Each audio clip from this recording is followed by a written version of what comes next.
এগুলা কি আমরা আন্দোলনে ছিলাম? আমরা ছিলাম, আমাদের লোকেরাও ছিল। সবকিছুর বিনিময়ে অর্জিত এই দ্বিতীয় স্বাধীনতা। যারা আজকে স্বাধীনতার সপক্ষ লোক হিসেবে দাবিদার ছিল, তারা লুট করেছে, তারা কারাগারে বাড়ি করেছে, তারা ব্যাংককে বাড়ি করেছে।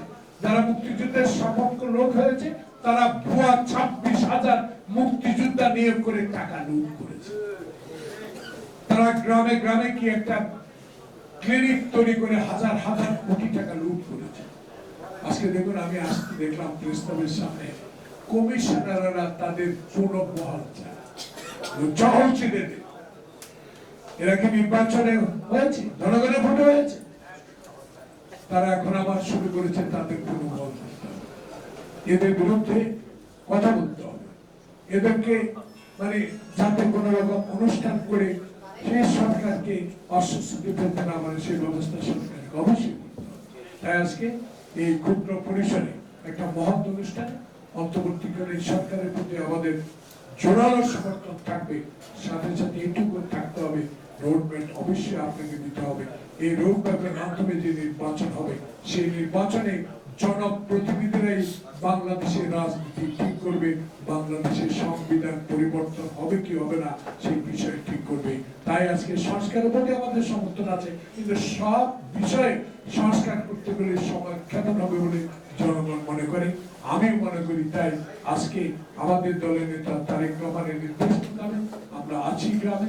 আজকে একটি কথা বলে শেষ করতে চাই। শেখ হাসিনা 3 দিন আগে বলেছিল পদত্যাগে, যে আমি যদি চলে যাই আমার 1 কোটি আওয়ামী লীগকে এই বিএনপি জামাত হত্যা করবে। বুকে হাত দিয়ে বলেন তো, একটা আওয়ামী লীগ নেতার গায়ের উপর কোন ইউনিয়নে, কোন ওয়ার্ডে, কোন গ্রামে, কোন পৌরসভায়, কোন বিভাগে, কোন রাজধানীতে আমরা আমাদের নেতা কর্মীরা গায়ে হাত তুলেছি? বরঞ্চ আমাদের নতুন আক্রমণ করেছে গোপালগঞ্জে, যেইভাবে আমাদের জিলানির উপর আক্রমণ করেছে, ইতিহাস বাবার কবর সেখানে বুঝতে যেতে দেওয়া হয়। তাই আমরা আজকে মনে করতে চাই, সকল কিছু ঊর্ধ্বে থেকে আমরা ডক্টর ইউনূস আপনাকে শুধু মনে করে দিতে চাই, আপনাকে কম সমস্যায় এই শেখ হাসিনা ফেলেন। 14 তলা পর্যন্ত পায়ে হেঁটে আপনি ভোটে হাজিরা দিয়েছেন। শেখ সাহেবের বক্তব্য আজকে দেখতেছিলাম, কি ভাষা আপনাকে কথা বলেছে। কেন এখন তারা গ্রেপ্তার হয়? কেন তারা এখনো গ্রেপ্তার হয় না?